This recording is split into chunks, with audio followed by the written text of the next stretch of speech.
EV Comply, simplifying your charge point installations. It's a brand new month, Friday the 3rd of March. Let's see what's been happening this week in the very busy EV industry. Starting with this, a university has been awarded £582,000 in a grant to study second life options for electric car batteries and prevent the 9 million tonnes going into landfill each year. Nottingham Trent University is part of a wider £4.5 million research project to establish a process to recycle or reuse EV batteries. This could help prevent up to 9 million tonnes from being sent to landfill each year when the vehicles become mainstream.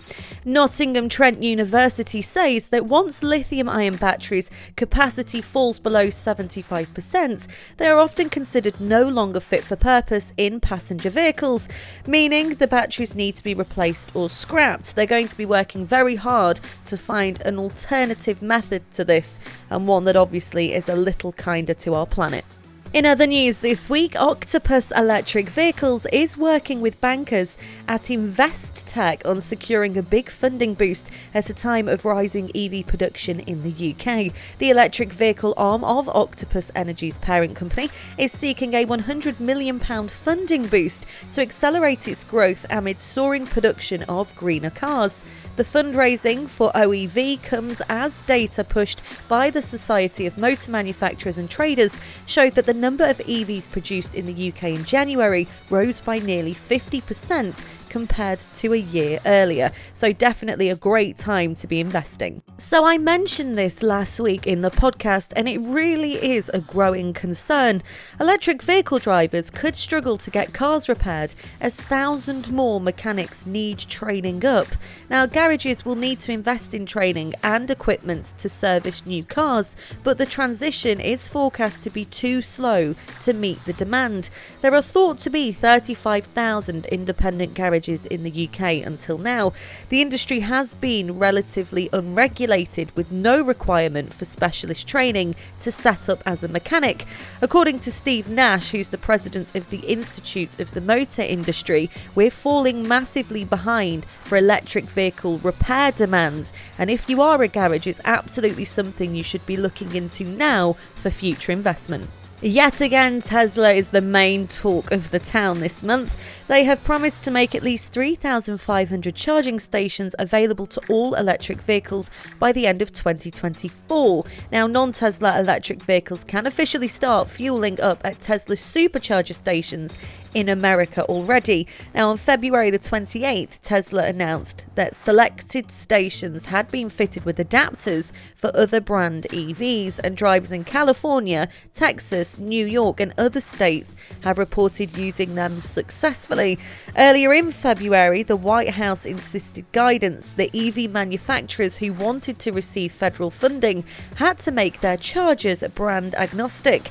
That same month, Tesla announced a plan to open at least 3,500 superchargers to other vehicles. The company hasn't released information on where or how many superchargers are currently available to non-Tesla EVs, but you can scan any area for usable stations on the Tesla app, so that should help.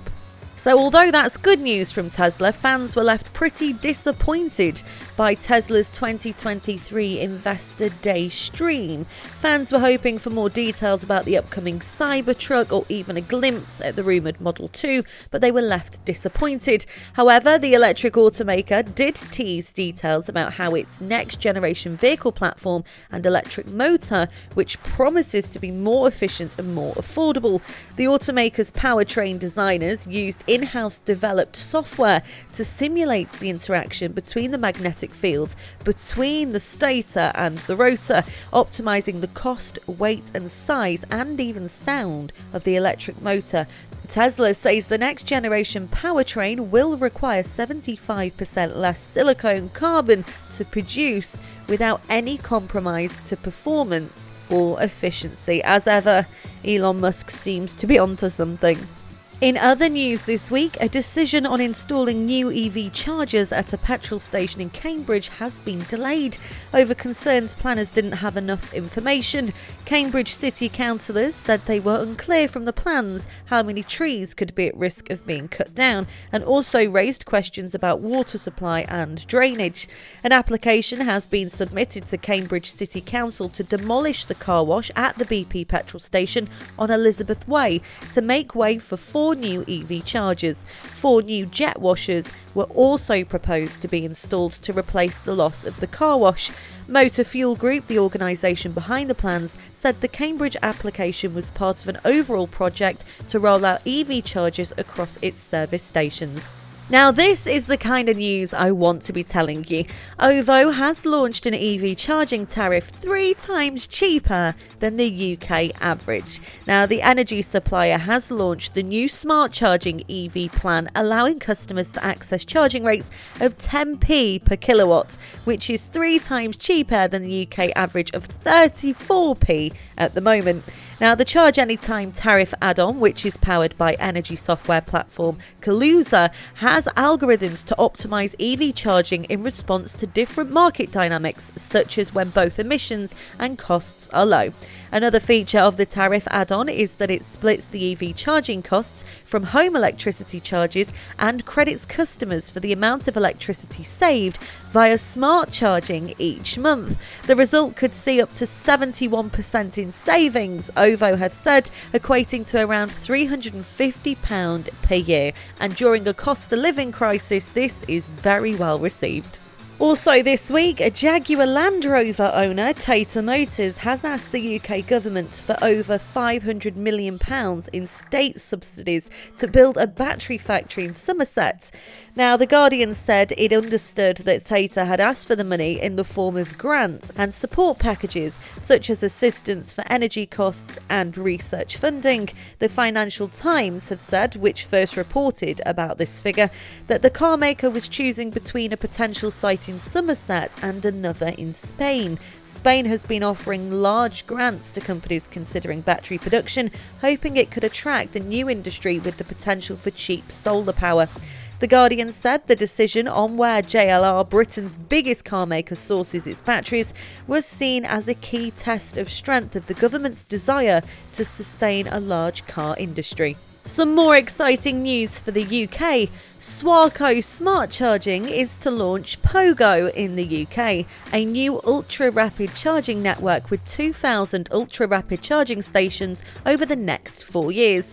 Its ambition is to not only identify and create more charging locations, strategically positioned to be convenient for drivers and with easy access to public amenities, coffee shops, food outlets and all that, but to also significantly improve the availability and reliability of the on-the-go charging.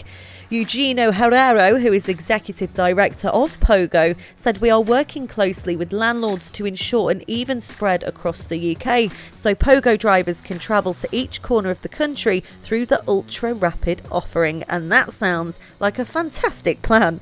So that is all from me and your EV update. Very excitingly, next week the podcast is having a facelift. We will now be under a brand new name, which will be announced on Monday. And also I will be bringing you news not just from the bustling EV sector, but from the green sector in general. So focusing on all sustainability and all the news that is going on there. Hopefully you'll continue to support, like and subscribe. And I'll be back with you next week. Have a great weekend.